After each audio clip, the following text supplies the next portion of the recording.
مجھے چشم ناز سے مت گرا، مجھے چشم ناز سے مت اٹھا، میرے ہم نفس میرے ساتھیا، تیرے سارے عذر قبول ہیں، یہ محبتوں کے اصول ہیں۔ رہوں کب تلک تیری راہوں میں، مجھے رکھ کے دیکھ اپنی راہوں میں، مجھے رکھ کے دیکھ اپنی نگاہ میں، میری خواہشیں تیری چاہ میں، کسی گزرے وقت کی دھول ہیں، یہ محبتوں کے اصول ہیں۔ میری زندگانی دھواں دھواں، تیرے ساتھ جاؤں کہاں کہاں، میری آرزوئیں خزاں خزاں، تیرے پاس پھول ہی پھول ہیں، یہ محبتوں کے اصول ہیں۔ مجھے میری ذات پہ قدرتیں، کہاں میں کہاں میری حسرتیں، میری جان جاں تیری نفرتیں، میری زندگی کا حصول ہیں، یہ محبتوں کے اصول ہیں۔ 2 روز بعد سلیمان کی منگنی تھی۔ منگنی کا جوڑا اور دیگر لوازمات سمینہ خلا کو دکھا رہی تھی جو کل رات آئی تھی۔ پروا اس کے چھوٹے بیٹے کے ساتھ کھیل رہی تھی جو اس سے بہت مانوس ہو گیا تھا۔ پروا ذرا ادھر تو آنا۔ خلا نے سونو میں مگن پروا کو پکارا تو وہ اسے اٹھائے چلی گئی۔ جی آپی، ذرا یہ شرٹ تو ساتھ رکھ کے دکھاؤ، کلر سوٹ کرے گا کہ نہیں، کیونکہ ثنا کے چہرے کی رنگت بھی صاف ہے تمہاری طرح۔ انہوں نے پاس بلانے کا سبب بتا کر میرون اسٹائلش سی کامدار شرٹ اس کی طرف بڑھائی تو وہ انکار نہ کر سکی۔ سونو نیچے اتارے جانے پر مچل گیا اور اس کی ٹانگوں کو مضبوطی سے پکڑ لیا۔ پروا نے فوراً شرٹ خلا کی طرف پھینکی جیسے کپڑا نہ ہو افریت ہو، کیونکہ اس نے دروازے میں کھڑے سلیمان کو دیکھ لیا تھا۔ آؤ بھائی سلیمان، دیکھو تو ثنا کے لیے کتنے خوبصورت کپڑے لائے ہیں ہم۔ سوری، یہ آپ خواتین کا شعبہ ہے، مجھے تو معاف ہی رکھو۔ اس نے جان چھڑائی۔ سونو ماموں کو دیکھ کر اس کی طرف دوڑ گیا۔ پروا اس کے پاس سے گزر کر باہر جانے لگی تو سلیمان نے اس کی آنکھوں میں ہلکی سی نمی کی جھلک صاف طور پر محسوس کی تھی۔ نہ وہ کچھ کہتی تھی، نہ بولتی تھی، نہ احساس دلاتی تھی، پھر یہ نمی کیا معنی رکھتی تھی؟ زمان صاحب کے گھر میں خوشیوں کی بارات اتری ہوئی تھی۔ ولید اور حوریہ کے مہندی کے فنکشن اکٹھے ہو رہے تھے۔ لڑکیاں بالیاں تیار ہو کر ڈھول پیٹ رہی تھی۔ تیمور کو بڑی شدت سے اس دشمن جان کا انتظار تھا جو پہلی نگاہ میں ہی صبر و سکون لوٹ کر لے گئی تھی۔ پہلے ولید کے سسرال والے مہندی لے کر آئے، دماغ چوکڑی سی مچی ہوئی تھی، اوپر سے ساجدہ نے خوب رونق لگائی تھی۔ کالونی کے اکثر لڑکوں کی سانسیں اسے دیکھ کر بے قابو ہو گئی تھی۔ کالے رنگ کے کپڑوں میں ملبوس آج وہ باقی دنوں سے بڑھ کر حسین لگ رہی تھی۔ سب حامد کی قسمت پر رشک کر رہے تھے۔ تمام تر تعریفیں جو نگاہوں اور اشاروں میں کی گئی تھی اس نے اپنا حق سمجھ کر وصول کی تھی۔ حامد کے ساتھ اپنی شادی کو اس نے تقدیر کی ناانصافی قرار دیا تھا، سو اپنی دانش میں وہ اسی تقدیر کا مذاق اڑا رہی تھی۔ شادی کے بعد شہر آ کر کافی ہوشیار ہو گئی تھی اور مردوں کی فطرت کو سمجھنے لگی تھی، سو اس گر کو وہ بڑی کامیابی سے استعمال کر رہی تھی اور اپنی ویلیو کو بڑھا رہی تھی، ورنہ آفاق عالم اس کی ایک نگاہ ناز کی خاطر ترس نہ رہا ہوتا۔ وہ زیادہ پڑھی لکھی نہیں تھی پر مجبوریوں اور تلخی نے بہت سے سبق پڑھا دیے تھے۔ اپنی دانست میں وہ حامد سے اس بے جوڑ شادی کا انتقام لے رہی تھی۔ حوریہ کے سسرال والے 11 بجنے کے باوجود ابھی تک نہیں آئے تھے۔ 11 سے 11:30 بھی بج گئے۔ اب تو صفورہ بیگم کے دل میں برے برے خدشات جنم لینے لگے۔ انہوں نے ولید سے حوریہ کے سسرال فون کرنے کو کہا تھا۔ نیچے شور بہت زیادہ تھا۔ وہ سیل فون لے کر چھت پر چلا گیا۔ آدھے گھنٹے سے اوپر کا وقت گزر چکا تھا۔ جانے تیمور کہاں تھا؟ صفورہ بیگم نے اس کی تلاش میں ساجدہ کو بھیجا، وہ کہیں نہیں تھا۔ ڈھونڈ ڈھانڈ کر ساجدہ دوبارہ ان کے پاس آ گئی۔ تھوڑی دیر بعد تیمور خود ہی چلا آیا اور صفورہ بیگم اور ولید کو ایک طرف لے گیا۔ ولید اس کی سرخ ہوتی آنکھیں دیکھ کر ٹھٹک گیا تھا۔ مصطفیٰ بھائی نے شادی سے انکار کر دیا ہے اور صبح سے گھر سے غائب ہیں، امینہ آنٹی نے مجھے بتایا ہے۔ وہ اس وقت صبر و ضبط کی کڑی منزلوں سے گزر رہا تھا۔ ہائے نہیں میرے مولا! صفورہ بیگم سینہ پکڑ کر وہیں دوہری ہو گئی۔ وہ دونوں ماں کو سنبھالنے لگے۔ گھر مہمانوں سے بھرا ہوا تھا، ایسے میں یہ افتاد آن پڑی۔ ولید ماں کو ہسپتال لے گیا تھا اور تیمور چچا کے پاس آ گیا۔ بات چھپانا بیکار تھا، کب تک اس پر پردہ ڈالا جا سکتا تھا؟ بڑی نازک صورتحال تھی۔ ولید کے سسرال والے واپس چلے گئے، صرف اس کے ساس سسر اور 2 کزن یہاں تھے۔ ولید کی بیوی کا نام صدف تھا۔ اس کے گھر والے بڑے معقول اور سلجھے ہوئے لوگ تھے۔ اس وقت صدف کے والدین نے ہی تیمور کو تسلی دی اور باقی رشتہ داروں کو مناسب الفاظ میں اس سانحے کے بارے میں بتایا۔ حوریہ اندر تھی، اسے ابھی تک پتہ ہی نہیں چل سکا تھا کہ باہر کیا قیامت بیت چکی ہے۔ جب دبی زبان میں سرگوشیاں اس تک پہنچی تو وہ بے چین ہو گئی۔ کوئی تیمور بھائی یا ولید بھائی کو بلا کر لے کے آئے۔ اور امی کہاں ہیں؟ اس وقت وہ روایتی شرم و حیا بھول گئی تھی اور پھولوں کے گجرے بالوں سے نوچتی وہ بیڈ سے اتر رہی تھی۔ ولید کی ساس طاہرہ بیگم نے اس کے کندھے پر ہاتھ رکھ کر دوبارہ اسے بیڈ پر بٹھا دیا۔ اتنے میں تیمور آ گیا تھا۔ حوری، میری بہن امی ہاسپٹل میں ہے، مصطفیٰ بھائی نے شادی سے انکار کر دیا ہے۔ وہ اس کے سر پر ہاتھ رکھ کر رونے لگا تو حوریہ کے آنسو اندر ہی اندر دم توڑ گئے۔ مصطفیٰ نے اگر شادی سے انکار کر دیا ہے تو اس میں رونے کی کیا بات ہے؟ امی کی فکر کرو، انہیں کچھ نہیں ہونا چاہیے۔ نازک سی کمزور دل کی مالک حوریہ اس وقت بے پناہ حوصلے کا مظاہرہ کر رہی تھی۔ طاہرہ بیگم نے آگے بڑھ کر اس کی پیشانی چوم لی۔ پھر ولید صبح 4 بجے صفورہ بیگم کو لے کر واپس آیا۔ ڈاکٹر نے ضروری ٹریٹمنٹ کے بعد انہیں فارغ کر دیا تھا۔ حوریہ پر نظر پڑتے ہی ان کو نئے سرے سے سب کچھ یاد آنے لگا۔ وہ ان کے سینے سے لگ گئی۔ امی آپ ٹینشن نہ لیں، اللہ کے ہر کام میں بہتری ہوتی ہے۔ شکر ہے میں ابھی سے بچ گئی ہوں، ورنہ آئندہ جانے کیا ہوتا۔ حوریہ کو پتہ تھا اس وقت صرف وہی انہیں احساس ضیاء سے نکال سکتی ہے۔ حوری مجھے معاف کر دو، ہمیں کیا خبر تھی کہ یہ لوگ ایسے نکلیں گے۔ کس بات کی معافی امی؟ مجھے شرمندہ نہ کریں، جا کر آرام کریں۔ ولید بھائی کی بارات جانے میں چند گھنٹے رہ گئے ہیں۔ آپ دلہا کی ماں ہیں، آپ کو بالکل فٹ فاٹ لگنا چاہیے۔ وہ ہر ممکن طریقے سے انہیں اس صدمے سے نکالنا چاہتی تھی۔ انہوں نے اپنی با ہمت اور مضبوط سی بیٹی کی پیشانی چوم لی۔ ولید کی شادی کے لیے کیا کیا پروگرام بنائے گئے تھے، کتنے ارمان تھے انہیں، پر حوریہ والے معاملے کی وجہ سے بارات سادگی سے گئی اور صدف رخصت ہو کر چلی گئی۔ صدف کو سسرال آئے 1.5-2 گھنٹے ہی گزرے تھے کہ اس کے پاپا ماما، بڑے تایا اور تائی چلے آئے۔ حوریہ بھابھی کے پاس ہی بیٹھی تھی۔ وہ سب اور صفورہ بیگم ولید کے ساتھ دوسرے کمرے میں تھے۔ جانے کیا بات تھی، حوریہ کا دل نئے سرے سے گھبرانے لگا۔ ان سب لوگوں کو کمرہ بند کیے اندر بیٹھے کافی دیر ہو گئی تھی۔ تیمور بھی شاید اندر ہی تھا، کافی دیر سے اس کی شکل نظر نہیں آئی تھی۔ وہ اٹھ کر باہر آئی کہ شاید کسی سے اس کمرہ بند اجلاس کے بارے میں معلومات حاصل کر سکے۔ خاصی دیر بعد دروازہ کھلا اور ایک ایک کر کے سب باہر نکلے۔ صدف بھابھی کے تایا اور تائی پریشان کھڑی حوریہ کے پاس آئے۔ پیچھے پیچھے صفورہ بیگم، ولید اور تیمور بھی تھے۔ مبارک ہو بہن آپ کو، میری کوشش ہوگی کہ ساری زندگی آپ کا مان سلامت رہے۔ میری مالک سے بھی یہی دعا ہوگی۔ اب حوریہ آپ کی نہیں ہماری بیٹی ہے، صدف بھابھی کی تائی نگینہ نے حوریہ کو گلے لگاتے ہوئے کہا تھا۔ ریاست صاحب نے جیب میں ہاتھ ڈالا اور ہزار ہزار کے کئی نوٹ حوریہ کی ہتھیلی پر رکھ دیے۔ وہ بیچاری حیران نگاہوں سے بھائیوں اور ماں کی طرف دیکھ رہی تھی۔ میری بہنا، شرما لو، کیا 21ویں صدی کی لڑکیوں کی طرح آنکھیں پھاڑ رہی ہو؟ تیمور سب سے آگے ہونے پر اس کے کان میں بولا۔ وہ دونوں بھائی اسے شریر نگاہوں سے دیکھ رہے تھے۔ صفورہ بیگم بھی بے پناہ خوش تھیں۔ کل تمہاری شادی ہے، پروگرام کے مطابق۔ آج اسی خوشی میں رت جگہ ہوگا، کیوں ولید صاحب؟ تیمور نے اسے تائید چاہی۔ ہاں کیوں نہیں، مگر کام بھی بہت سارے ہیں، دعا کرو سب کچھ عزت کے ساتھ ہو جائے۔ ضرور، کیوں نہیں، تیمور صدق کے دل سے بولا تھا۔ حوریہ کی کزن اسے اندر لے گئی۔ پھر سارے سوالوں کے جواب صفورہ بیگم کے ذریعے مل گئے تھے۔ اس کی شادی صدف بھابھی کے کزن عثمان سے ہو رہی تھی۔ عثمان کے نام پر اسے سب کچھ یاد آ گیا۔ ولید کے لیے صفورہ بیگم لڑکی ڈھونڈ رہی تھی جب اس نے خود ہی اپنے دوست فراز کی بہن صدف کا ذکر کر دیا۔ زمان صاحب لڑکی والوں سے ملے، بہت اچھا معزز اور سلجھا ہوا گھرانہ تھا۔ ولید اور صدف کی منگنی کے بجائے براہ راست نکاح کا فیصلہ کیا گیا تھا۔ دونوں گھرانوں میں میل جول بڑھا تو آنے جانے کے راستے بھی ہموار ہو گئے۔ ولید کے نکاح کا فنکشن اچھا خاصا پر رونق بن گیا تھا۔ حوریہ دلہن بنی صدف کے پاس چلی گئی جو اندر کمرے میں تھی۔ وہ دروازے پر ہی رک گئی۔ صدف نے آواز دے کر اسے بلایا۔ آؤ نا، رک کیوں گئی؟ یہ میرا کزن ہے عثمان۔ لگے ہاتھوں اس نے تعارف کا فریضہ بھی انجام دے ڈالا تھا۔ کزن موصوف نے بڑی گہری نگاہ سے اس کا جائزہ لیا جس پر اسے الجھن سی ہونے لگی تھی۔ اس نے شکر کیا جب صدف کو نکاح کے بعد ہال میں لے جایا گیا۔ تب اس ڈھیر شخص کی نگاہیں مسلسل اس کا پیچھا کرتی رہی تھی۔ اس کی کزنز بھی بھانپ گئی کچھ گڑبڑ ہے۔ آخر ایک اچھا بھلا سمارٹ برسر روزگار نوجوان اس میں دلچسپی لے رہا تھا اور اس نے بالکل بھی اس دلچسپی کو چھپانے کی ضرورت محسوس نہیں کی تھی۔ گھر آ کر بھی روحینہ اسے چھیڑتی رہی تھی۔ 3-4 دن بعد ہی صدف بھابھی کا فون آ گیا تھا۔ رسمی سلام دعا کے بعد وہ سر گفتگو کی طرف آئی۔ اے محترمہ، میرے اچھے بھلے کزن کو کیا کر دیا ہے؟ کہیں چین ہی نہیں ہے اسے؟ جی کیا مطلب؟ وہ الجھے۔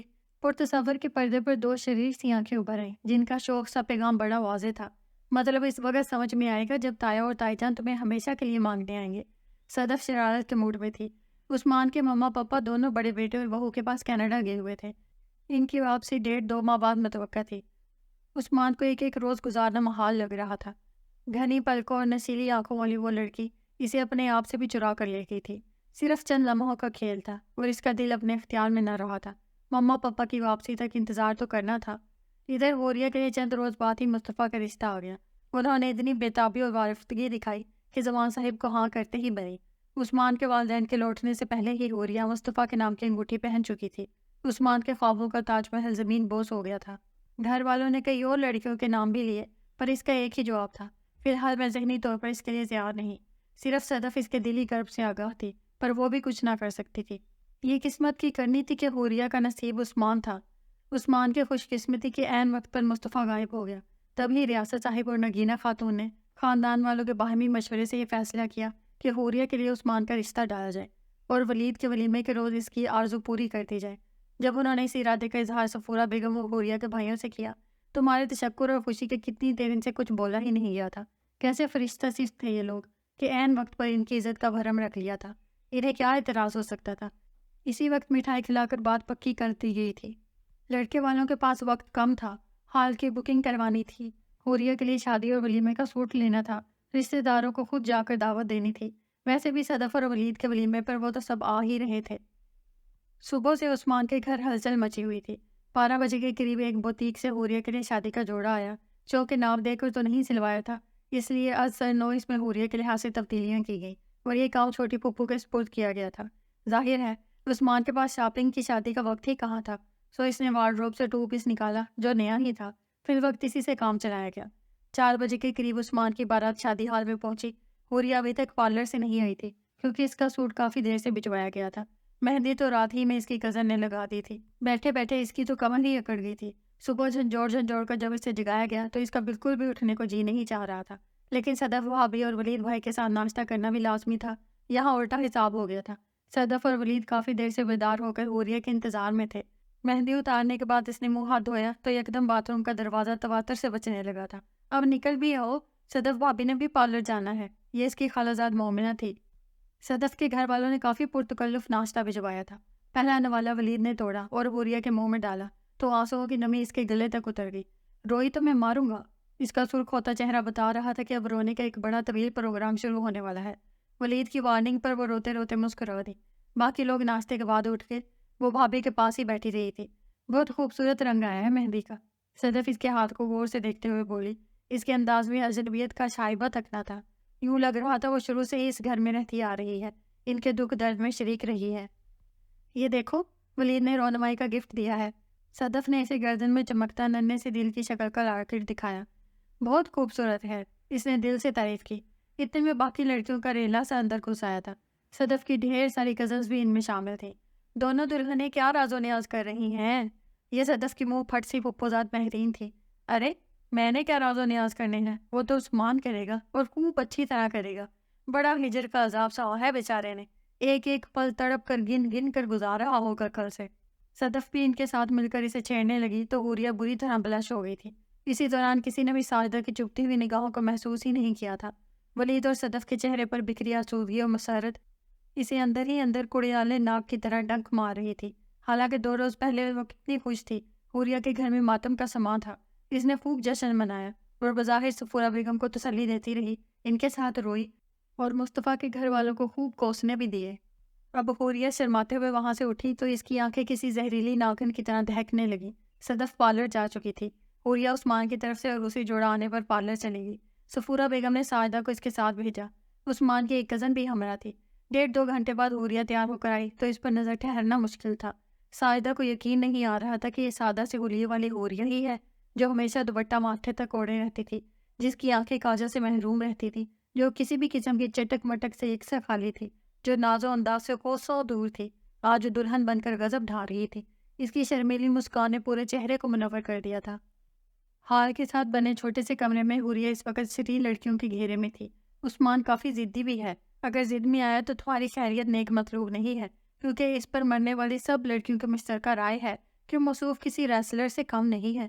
مہرین نے اسے ڈرایا تھا۔ ساجدہ بھی وہی تھی۔ غم و غصے سے اس کے اندر بہت چال سا آ گیا۔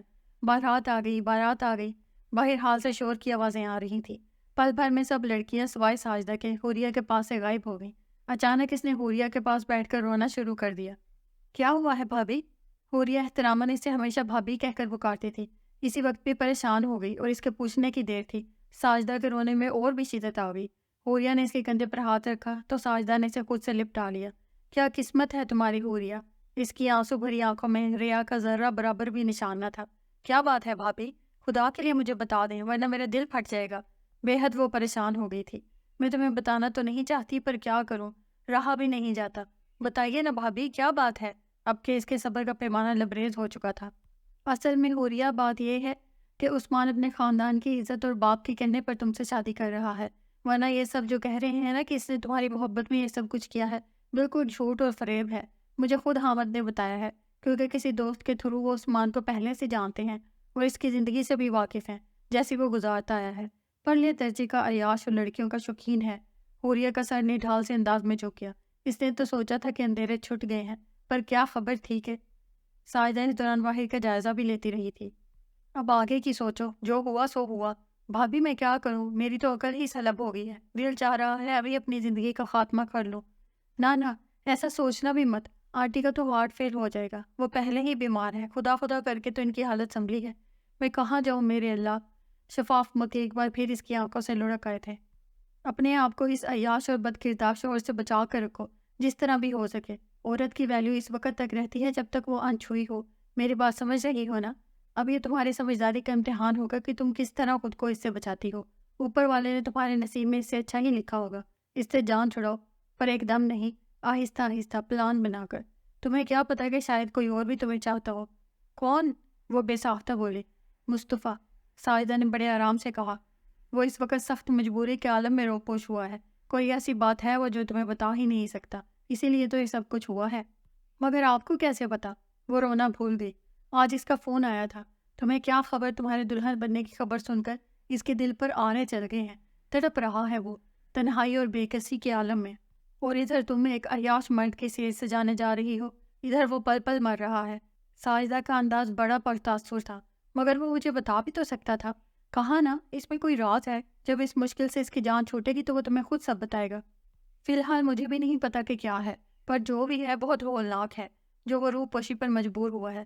پولیس والوں کے 100 سجن 100 دشمن ہوتے ہیں، مجھے لگتا ہے کہ اسے مخالف نے وار کر دیا ہے اس پہ۔ ساجدہ نے اتنے دلدوز انداز میں اس کی حالت کا نقشہ کھینچا کہ حوریہ کا دل ڈاواڈول ہونے لگا تھا۔ میں ذرا باہر سے ہو کے آتی ہوں، تب تک تم اچھی طرح سوچ لو کہ عثمان سے کس طرح اپنے آپ کو بچانا ہے۔ حوریہ نے تھک ہار کر صوفے کی بیک سے ٹیک لگا لی۔ ساجدہ وہاں سے اٹھ کر دلہا بنے عثمان کے پاس پہنچ گئی، جو شریر لڑکیوں کے گھیرے میں تھا۔ دودھ پلائی کی رسم چل رہی تھی، ساتھ ہی ولید تھا، وہ بھی سب میں گھل مل گئی۔ رسموں سے فارغ ہونے کے بعد عثمان اسٹیج پر بڑے صوفے پر بیٹھ گیا، جہاں اس کے ساتھ صدف اور ولید بھی تھے۔ لڑکیاں حوریہ کو لینے چلی گئی تھیں۔ ہائے، یہ تمہارے چہرے پر 12 کیوں بج رہے ہیں؟ اتنی ہراساں کیوں ہو؟ رات آنے میں ابھی کچھ گھنٹے باقی ہیں۔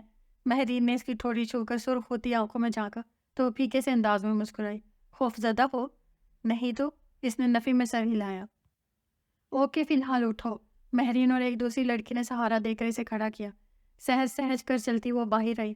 جب وہ بیٹھ گئی تو مہرین نے اس کا دوپٹہ ٹھیک کیا تھا۔ ساجدہ ادھر ہی دیکھ رہی تھی۔ حوریہ کے بیٹھنے کے بعد عثمان نے بھرپور نظروں سے اس کا جائزہ لیا، جس پر آس پاس معنی خیز سی ہنسی کی آوازیں آنے لگی تھی، مگر وہ عثمان ہی کیا جو پیچھے ہٹ جاتا۔ اس نے کمال جرأت سے اپنا مضبوط ہاتھ ایک لمحے کے لیے حوریہ کے نرم و نازک ہاتھ پر رکھا تو اوئے اوئے کی گردان شروع ہو گئی۔ بابا، بیوی ہے میری، نکاح ہوا ہے ہمارا ابھی کچھ گھنٹے پہلے۔ وہ شوق ہو رہا تھا، پارلر جانے سے پہلے ہی نکاح ہو چکا تھا۔ عثمان ہنس ہنس کر سب کی شریر فکروں کا جواب دے رہا تھا۔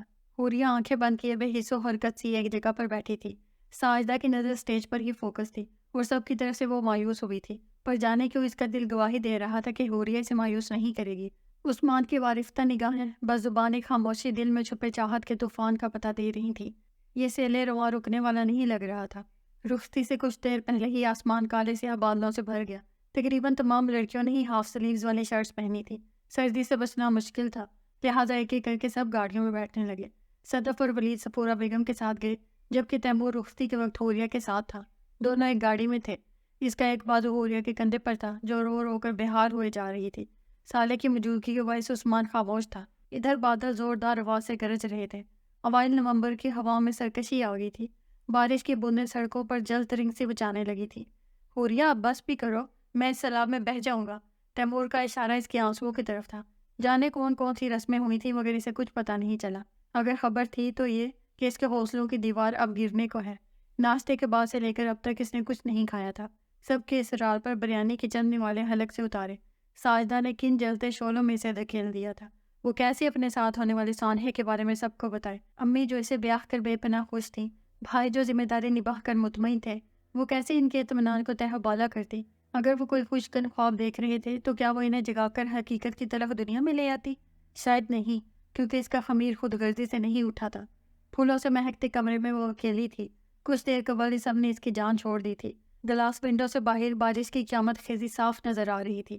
موتیوں کے شفاف قطرے شیشے سے پھسل رہے تھے۔ پردہ جہاں تک ہٹا ہوا تھا وہاں تک باہر کا منظر نظر آ رہا تھا۔ کوئی اور وقت ہوتا تو وہ اپنے پسندیدہ موسم سے جی بھر کر لطف اندوز ہوتی۔ اسے بارش بہت پسند تھی۔ شادی کے پہلے تک وہ بڑی فرصت سے بیٹھ کر بوندوں کی جادوگری دیکھتی ولی تو اس کے اس استغراق اور محویت پر ہنستا جو بارش کو دیکھتے ہی اس پر طاری ہو جاتی تھی۔ خوبصورتی سے سجا ہوا کمرہ عثمان کے خوش ذوقی کا آئینہ دار تھا۔ اس نے جو ہی پاؤں بیڈ سے اتارے، دروازے پر آہٹ سی ہوئی۔ بھاری گلوبل اور جھمکے اتار کر اس نے ابھی ابھی رکھے تھے۔ وہ اس بھاری اور بوجھل سوٹ سے جان چھڑانا چاہتی تھی۔ مہرین بتا گئی تھی کہ اس کے دوسرے کپڑے ڈریسنگ روم میں ہیں۔ وہ اسی طرح جانا چاہتی تھی کہ ہر قدموں کی آہٹ پر بت سی بن گئی۔ السلام علیکم۔ عثمان کی خوشی سے بھرپور آواز عین اس کے کان کے قریب گونجی تو اس نے سر کو قدرے جھکا لیا۔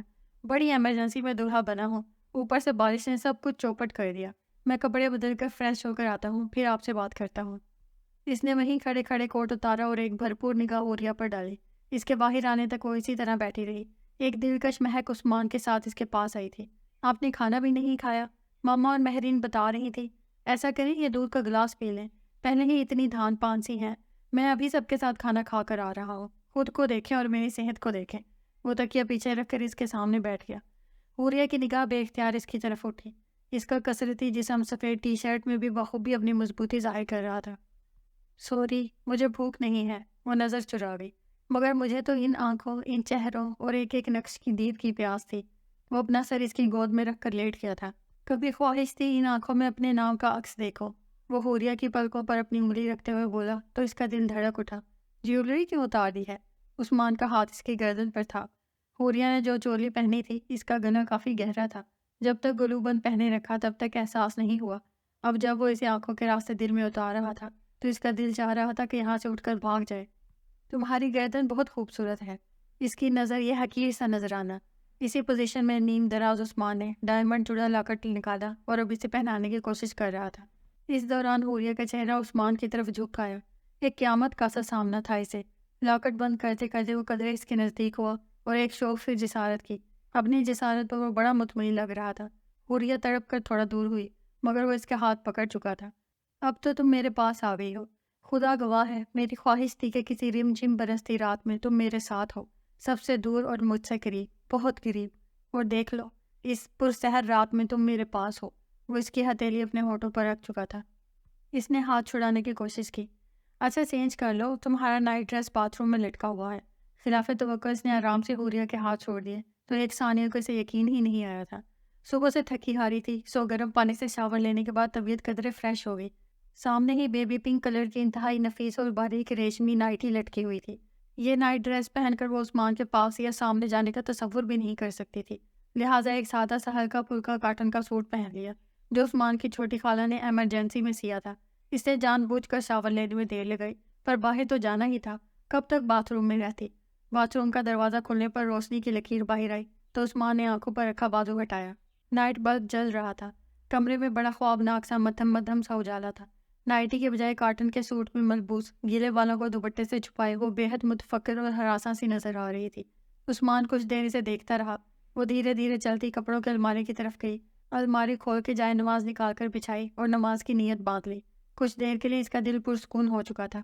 پورے خلوص اور حسیات کو متوجہ رکھ کر دعا کرتے ہوئے بار بار اس کی آنکھیں بھیگ رہی تھی۔ عثمان اسے یک ٹک دیکھے جا رہا تھا۔ دعا مانگنے کے بعد بھی وہ کچھ دیر اسی پوزیشن میں بیٹھی رہی۔ عثمان بے چین ہونے لگا تھا۔ یک دم بادل بڑی زور سے گرجے۔ وہ ڈر کے مارے اچھل ہی تو پڑی، پھر مسلح کو چیئر پر رکھتے ہوئے سیدھی بیڈ کے کنارے پر آ کر بیٹھ گئی۔ ہوریا لیٹ جاؤ، تھکی ہوئی ہو اور ڈسٹرب لگ رہی ہو۔ عثمان نے اس کے کندھے پر ہاتھ رکھا تو وہ کھسک کر ذرا اور دور ہوئی۔ پلیز سو جاؤ، میں خود تھکا ہوا ہوں، سونا چاہتا ہوں۔ پھر سچ مچ وہ جہازی سائڈ بیٹھ کے دوسری طرف منہ کر کے لیٹ گیا۔ بڑی دیر بعد ہوریا کو اس کے الفاظ کا یقین آیا تو وہ بھی سونے کے لیے لیٹ گئی۔ ہم کس منہ سے ہوریا کے گھر والوں کا سامنا کریں گے؟ امینہ بہت شرمسار نظر آ رہی تھیں۔ یہی حال ان کے شوہر کا تھا۔ مصطفیٰ نے ہمیں کہیں بھی منہ دکھانے کے قابل نہیں چھوڑا، حالانکہ یہ رشتہ اس کی اپنی پسند پہ ہوا تھا، تب بھی اس نے کیسی جلدی مچائی تھی۔ اب ہم ان شریف لوگوں سے کیا کہیں گے؟ میں کس طرح معافی مانگنے جاؤں؟ یہ بات مجھے اور بھی ہرٹ کر رہی ہے کہ ان لوگوں نے ہمیں برا بھلا تک نہیں کہا، کچھ کہہ دیتے تو بوجھ ہی ہلکا ہو جاتا۔ یہ مصطفیٰ کے والد تھے۔ یاد آیا، ان کے پڑوس میں جو پیاری سی لڑکی ساجدہ رہتی ہے، اس نے فون کیا تو بتایا کہ ہوریا کی تو شادی بھی ہو گئی ہے۔ اسی وجہ سے میرا احساس جرم کچھ کم ہوا ہے۔ امینہ بیگم نے یہ نئی بات بتائی تھی۔ ثنا اور زارا کو بھی بھائی کے اس اقدام سے بہت دکھ پہنچا تھا۔ اسی وجہ سے ثنا اور سلیمان کی منگنی کا پروگرام بھی التوا کا شکار ہو گیا تھا۔ مصطفیٰ کسی کو کچھ بتائے بغیر جانے کہاں چلا گیا تھا۔ سلیمان کو تو یقین ہی نہیں آ رہا تھا کہ اس کا دوست ایسا بھی کر سکتا ہے، اور وہ یہاں سب کو پریشانی کے حوالے کر کے خود لاہور میں بیٹھا تھا۔ اسے پتہ تھا کہ اس کے انکار پر کیسا ہنگامہ ہوگا، اسی لیے وہ یہاں آ گیا تھا۔ اس کا فون آیا تو امینہ بیگم کی جان میں جان آئی۔ کچھ بھی صحیح، مصطفیٰ ان کا لاڈلا اکلوتا بیٹا تھا۔ جو کچھ بھی کیا تھا وقتی طور پر برا لگا تھا، پھر وہ ایک لڑکی کی خاطر ہمیشہ کے لیے اسے قطع تعلق تو نہیں کر سکتی تھی، اس لیے انہوں نے اپنے شوہر کو بھی رام کر ہی لیا تھا۔ حوریہ کے میکے سے اس کی کزنز ناشتہ لے کر آئی تھی۔ اس کی امی 10-15 منٹ کے بعد تیمور کے ساتھ چلی گئی، کیونکہ صدف نے رسم کے مطابق آج میکے آنا تھا۔ پھر حوریہ اور عثمان کا ولیمہ بھی تھا، انہیں اپنے کام بھی نپٹانے تھے۔ حوریہ سے ملنے کے بعد صفورہ بیگم مطمئن تھی۔ ساجدہ بھی حوریہ کی کزنز کے ساتھ آئی تھی۔ ان سب کے دھاوا بولنے سے پہلے ہی عثمان اٹھ چکا تھا۔ حوریہ بعد میں بیدار ہوئی، پھر بھی اس کی آنکھیں سرخ سرخ سی تھیں، سر میں الگ سے درد ہو رہا تھا۔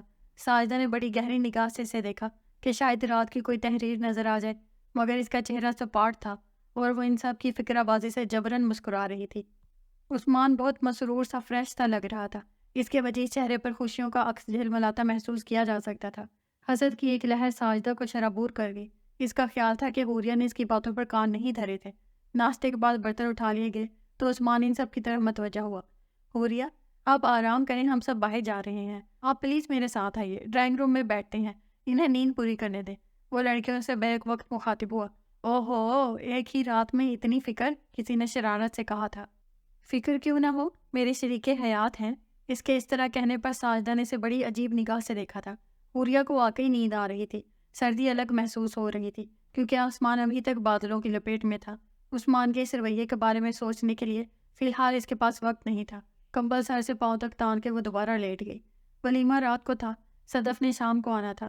عثمان کافی دیر چنچل لڑکیوں کے سوال جواب دیتا رہا۔ ساجدہ نے قرید کر اس سے اس کی تعلیم، دوستوں، خاندان، پسند ناپسند کے بارے میں پوچھا۔ پہلی بار اس لڑکی کی اس قدر بے تکلفی اسے بالکل پسند نہیں آ رہی تھی۔ پھر اس کی شخصیت میں جو ایک عجیب سی سرکشی اور بے باکی تھی، اس نے بھی عثمان کو خاصا حیران کیا تھا۔ حوریہ کا بہت زیادہ خیال رکھیے گا، کیونکہ پہلی محبت کو بھلانا بڑا مشکل ہوتا ہے۔ واپس جاتے جاتے جب مونا، زنیرہ اور سومیہ گاڑی میں بیٹھ گئی تو وہ آہستگی سے بولی تھی۔ وہ قصداً سب کے پیچھے تھی۔ اس کا یہ نصیحت آمیز جملہ یا مشورہ صرف عثمان نے ہی سنا تھا۔ ساجدہ نے تاپ کر وار کیا تھا۔ عثمان الجھ کر رہ گیا۔ یہ تو اسے پتا تھا کہ حوریہ کی منگنی لڑکے والوں کی خالصتاً پسند پہ ہوئی تھی، اور لڑکی کی طرف سے بہت جلدی کا مظاہرہ کیا گیا تھا۔ صدف نے اسے ایک ایک بات بتائی تھی۔ اب وہ دوسرے رخ سے بھی سوچ رہا تھا۔ حوریہ بھی تو اپنے منگیتر کو چاہتی ہوگی۔ بے شک منگنی کم عرصہ ہی رہی ہے، پر لڑکیاں بہت جلدی خوابوں کے محل تعمیر کر لیتی ہیں۔ شاید رات کو یہ اسی لیے رو رہی تھی کہ اس کے منگیتر کی جگہ میں کہاں سے آ گیا ہوں۔ نماز پڑھنے میں بھی اتنی دیر لگائی، پھر برستی آنکھوں سے دعا مانگی۔ جب میں نے کہا سو جاؤ تو فوراً اطمینان کی سانس لی ہوئی ہے، مزے سے سو گئی۔ اس نے تو خواب تو اپنے منگیتر کے حوالے سے دیکھے ہوں گے نا، ان کی جگہ مجھے دیکھ کر ٹھیس تو لگنا ہی چاہیے تھی۔ حالانکہ میں نے کتنی دعاؤں کے بعد اسے پایا ہے، اسے میرا شکر گزار ہونا چاہیے کہ میں نے ان کی خاندان کی عزت رکھ لی، اور شاید اس نے بھی خاندان کے دباؤ میں آ کر بھائیوں کی عزت رکھنے کے لیے اسے شادی کا کڑوا گھونٹ پی لیا ہے۔ کتنی منافق ہوتی ہیں یہ لڑکیاں، دل میں کچھ اور ظاہر میں کچھ اور۔ میں نے حوریہ سے محبت ضرور کی ہے، پر اپنی انا اور مردانگی کا سودا نہیں کیا۔ اگر یہ میرے ساتھ خوش نہیں تو میں بھی زبردستی نہیں کروں گا۔ وہ خود سے مضبوط عہد کر چکا تھا۔ ساجدہ کے اس ایک جملے نے کیسی قیامت ڈھائی تھی کہ عثمان کے ارمانوں بھرے دل کو کرچی کرچی کر دیا تھا۔ حوریہ کل سے بڑھ کر آج حسین لگ رہی تھی۔ تیمور نے ہر زاویے سے اس کی ڈھیروں تصویریں بنائی۔ صدف بھی میکے آنے کے بعد پھر حوریہ کے ساتھ ہال میں اکٹھے ہی آئی تھی۔ کھانے کا اعلان ہوا تو حوریہ کے بعد صرف چند ہی لڑکیاں رہ گئیں۔ صدف اور حوریہ کے لیے کھانا ادھر ہی بھجوا دیا گیا تھا۔ حوریہ، یہ تمہاری پڑوسن ساجدہ مجھے عجیب سی لگی ہے۔ صدف پلیٹ میں بریانی ڈالتے ہوئے بولی۔ کیوں بھابھی؟ ساجدہ بھابھی تو بہت اچھی ہیں۔ ابو کی وفات پر انہوں نے جس طرح امی کا خیال رکھا اور پورے گھر کو سنبھالا وہ قابل تعریف ہے۔ پھر میری اور ولید بھائی کی شادی کے 100 بکھیڑے تھے، انہوں نے احسن طریقے سے ذمہ داری نبھائی ہے۔ حوریہ اس کی تعریف میں رتب اللسان تھی۔ اچھا، ولید بتا رہا ہے کہ اس کے شوہر عمر میں اس سے کافی بڑا ہے۔ ند کے تیور دیکھ کر صدف بات بدل گئی۔ شروع میں ہی سسرال سے تعلقات میں بگاڑ آنے سے وہ ڈرتی تھی۔ شادی کو گنے چنے دن ہوئے تھے۔ پھر ساجدہ نام کی اس لڑکی، اس کی نگاہیں، تیور اور بات کرنے کا انداز بڑا مختلف سا تھا، خاص طور پر اس کی نظریں، جن میں صدف کے لیے حسد جھلکتا محسوس ہوتا تھا۔ ایک دن جب وہ ولید اکٹھے بیٹھے تھے اور اس کی ساس نے ناشتہ ساجدہ کے ہاتھ بھجوایا تو ولید کا دل شرارت پہ آمادہ تھا۔ وہ دروازہ ناک کیے بغیر اندر آئی تھی۔ دونوں خاصے قریب تھے۔ صدف کو بہت غصہ آیا۔ اس نے شکوہ کرنا ناراض نگاہیں اٹھائیں تو حیرت انگیز منظر دیکھا۔ ساجدہ ولید کی طرف جن نگاہوں سے دیکھ رہی تھی، ان میں شعلوں کی لپک محسوس ہو رہی تھی۔ صدف کو اس کے غصے اور حسد سے ابلتی نظریں بھلائے نہیں بھول رہی تھی۔ آج حوریہ کا دفاعی انداز دیکھ کر اسے اندازہ ہوا کہ ساجدہ کا اس کے سسرال میں کافی عمل دخل ہے۔ اس نے بھی مزید بات نہ کی اور خاموشی سے کھانا کھانے لگی۔ ولیمے کے فنکشن سے واپس آنے کے بعد سب ہی تھک چکے تھے۔ عثمان کا دل کافی پینے کو چاہ رہا تھا۔ سب ٹی وی لاؤنج میں جمع تھے۔ مہرین کچن میں آ گئی کیونکہ عثمان کے ساتھ ساتھ وہ سب بھی کافی مانگ رہے تھے۔ حوریہ بھی انہی کپڑوں میں مربوط گھر والوں کے ساتھ بیٹھی تھی۔ اس کی ساس نگینہ محبت پاش نظروں سے اسے دیکھ رہی تھی۔ عثمان کی گود میں سر رکھ کر دراز ہو گیا۔ وہ اس کے بالوں میں انگلیاں پھیرنے لگی۔ ماما، بہت تھک گیا ہوں۔ بیٹا، شادی کے ہنگاموں میں ایسا ہی ہوتا ہے۔ انہوں نے عثمان کا ماتھا چوما۔ باقی سب اسے لاٹ اٹھواتے دیکھ کر ہنس رہے تھے۔ ماما، مجھے سلا دیں، میں بہت تھک گیا ہوں۔ اس کے لہجے میں تھکن رچی ہوئی تھی۔ نگینہ کے دل کو کچھ ہوا۔ اب تمہارے ناز اٹھانے والی آ گئی ہے، یہ نخرے اسی کو دکھاؤ۔ ان کا اشارہ حوریہ کی طرف تھا۔ وہ جو ان دونوں کو دیکھ رہی تھی نظریں چرا گئی۔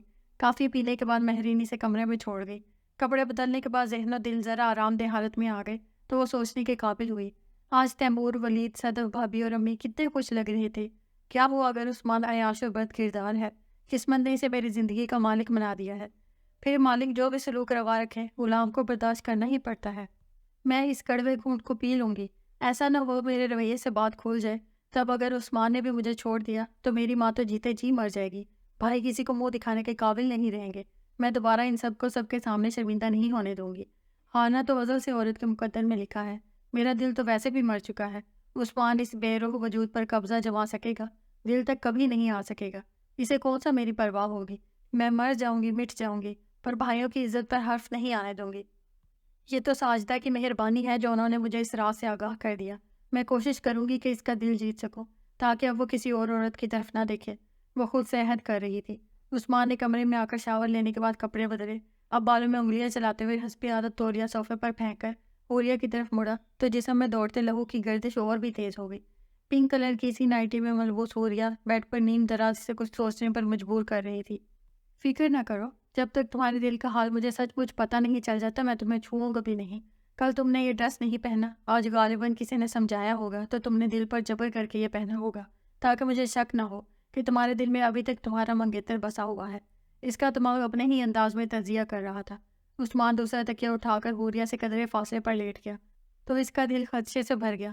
آپ کے اپنے پڑوسیوں سے کیسے تعلقات ہیں؟ وہ بڑے ٹھنڈے لہجے میں بولا۔ اس دوران اس کی پوری کوشش تھی کہ اس کی نظر حوریہ پر نہ ہی پڑے تو اچھا ہے۔ کل تک تو یہ بڑا بے چین لگ رہا تھا، اب پڑوسیوں کی پڑ گئی ہے۔ جی اچھے ہی تعلقات ہیں، وہ بڑے سبھاؤ سے بولی۔ میرا مطلب ہے آپ کی جو پڑوسن ساجدہ ہیں ان کے ساتھ آپ کے کیسے تعلقات ہیں؟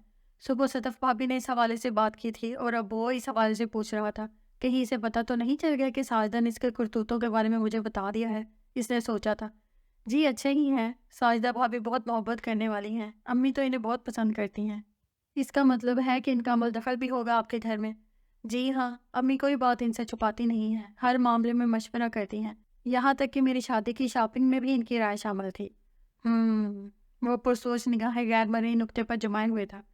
اچھا، شادی کے بارے میں، نکاح کے بارے میں آپ کی کیا رائے ہے؟ ظاہر ہے دو انسانوں کے مابین زندگی گزارنے کا ایک معاہدہ ہے۔ وہ اس سوال پر الجھ گئی۔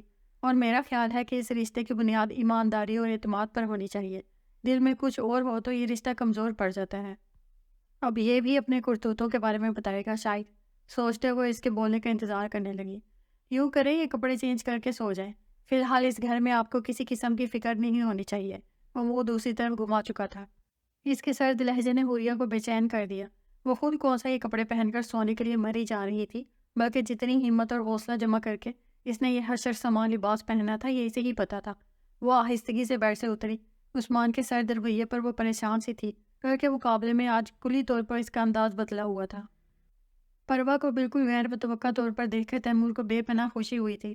وہ عرفان کے ساتھ یونیورسٹی آیا تھا۔ عرفان کے بہنوئی یہاں لیکچرار تھے، اسے ان سے کام تھا۔